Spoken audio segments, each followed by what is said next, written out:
Hello guys, welcome back to the channel. House of the Dragon episode 3 blew us all away from the Royal Hunt and the White Hart, and of course Daemon Targaryen's last stand, where he ended the 3-year war of the Stepstones, killing the crab feeder and becoming the King of the Narrow Sea, which of course is the name for episode 4.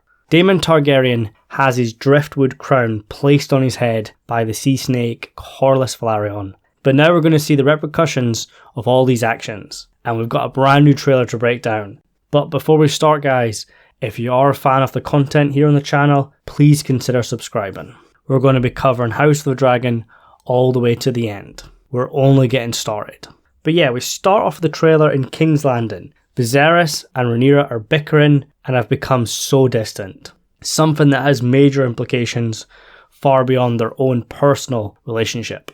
She is still the heir to the Iron Throne, but she feels her position is in jeopardy. She kind of feels left out. Her father has a son that he always wanted, and she fears she's going to be married off to some lord she doesn't know. And like her mother told her, their duty is to supply children for the royal line, and that's something Rhaenyra does not want. But at the end of the episode, her father did give her the option to choose the match for herself, and that might be something he'll live to regret.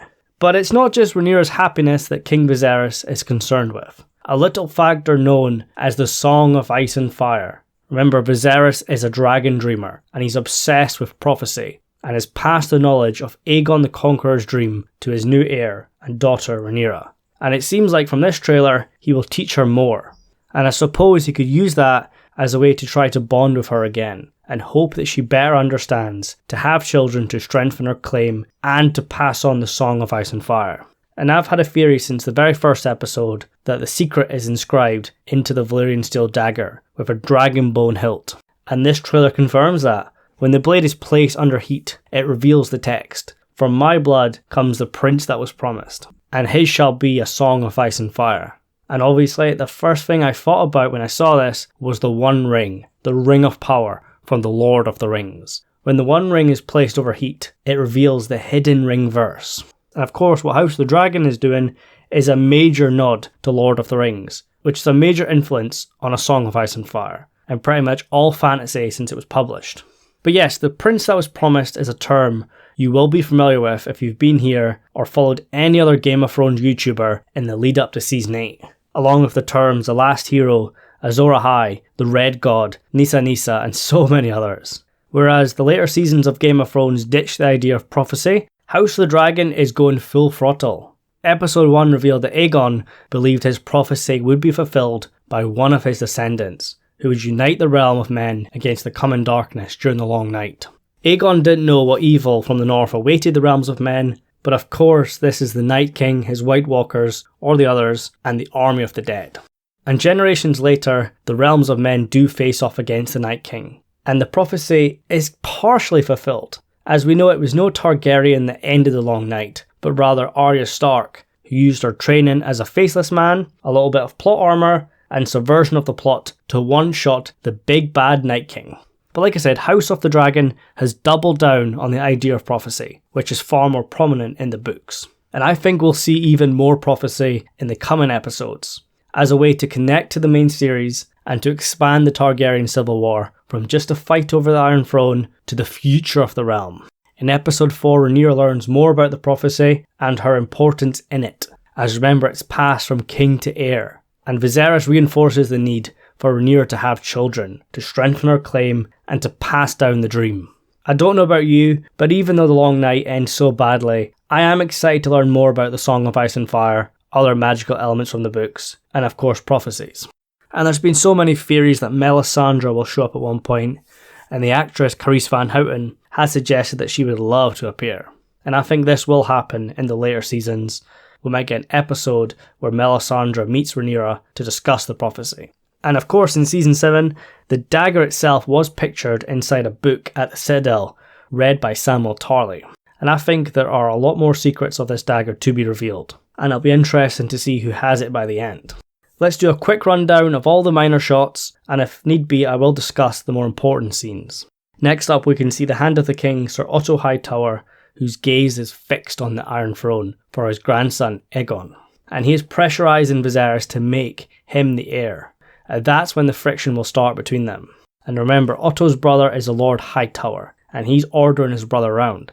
And that's bringing up so many popular fan theories about the Hightowers, the Maesters of Old Town working together to get the Iron Throne. And Prince Aegon is the key to that, who is a Targaryen but has a Hightower mother. And like I say, the Hightowers have links to the Citadel in Old Town. Next we can see Daemon sporting a very new haircut. He's cut his hair short after the victory at the Stepstones. Maybe he just fancied a change, maybe he cut it as some part of a ceremony, or maybe because his long hair was ruined after being drowned in the crab feeder's blood. You've probably read by now, but the crab feeder supposedly had grayscale. But I have read his grayscale was more like Shireen's, where it was not infectious. But it definitely looked a lot worse than Shireen's, closer to Jorah's. But as I recall, I don't think there's anything in the books about Daemon suffering from grayscale. Next we can see Queen Alicent Hightower in her chambers. A year has passed since episode 3, Aegon is now 3 years old, and Alicent has given birth to another child, her daughter Helena, shortly after episode 3, and she soon will be pregnant again. It seems like all the king and queen do in their spare time is make children. But I think you need to give Alicent a break, because she's been pregnant so many times in such a short period. Next we can see the skull of the Black Dread, Balerion. And this is probably the same chamber where Viserys and Rhaenyra's long night lessons take place in. And Viserys is heard saying, "The House of the Dragon will stand as one for a further generation." And thanks Viserys for that big spoiler. That's how Fire and Blood ends. Everybody stands together, one big happy family. Nothing to see here. Next we can see Viserys being presented the crown. This is a formal event taking place in the throne room. And it's probably Daemon's arrival in King's Landing, and he presents himself as the King of the Narrow Sea. He tells his brother that's what they're calling him now, since his victory at the Stepstones. And he wears the driftwood crown. And it looks like Daemon won't exactly be welcomed with open arms. The King's Guard stand before him and use their swords to stop him getting too close to the king. This is a literal threat. Viserys is not happy with his brother calling himself the king. That's treason. Next we can hear a street performer ask the question, who will sit on the Iron Throne? Who will it be, the brother, the daughter, or the little princeling of Free? And that's the big question and the bane of Viserys' existence. His brother declared himself heir, and now the King of the Narrow Sea, who after the victory at the Stepstones will have a lot of supporters. And then you have Rhaenyra, who is officially the heir, and the lords have sworn to honour her, but she's a woman, and you know when the king dies they won't keep that promise. And now you have Aegon, the firstborn son. This changes everything. And you know that many lords, including the Hightowers, want a man on the Iron Throne. Like, Viserys cannot catch a break. Rhaenyra is off trying to find a husband of her own choosing, but it seems like she's taking her own sweet time. And it's likely making a fool of her father, who says your courtship is at an end, and Rhaenyra says so I can be a remedy for your political headaches, and Viserys replies, you are my political headache. And I think Viserys is constantly getting asked by his lords to name Aegon the heir, and constantly being asked about Rhaenyra's future betrothal. A lot of lords' sons want to marry the princess, and Viserys wants Rhaenyra to hurry up and choose, who like I said is likely taking her time, travelling to every corner of the realm. We can see Rhaenyra at Storm's End, the seat of House Baratheon. She's checking out what the Stormlands have to offer. And Storm's End is one of the castles we never got to see in Game of Thrones, so I know many of us are excited to see it. I just hope it's not a disappointment like Castle Rock or Highgarden. Next we see a quick glimpse of King's Landing and Alicent mothering her daughter Helena. And then we can see Otto Hightower, who has discomforting news for the king. And it's going to be related to Rhaenyra and this vile accusation, which seems to be related to this scene with two characters being rather naughty.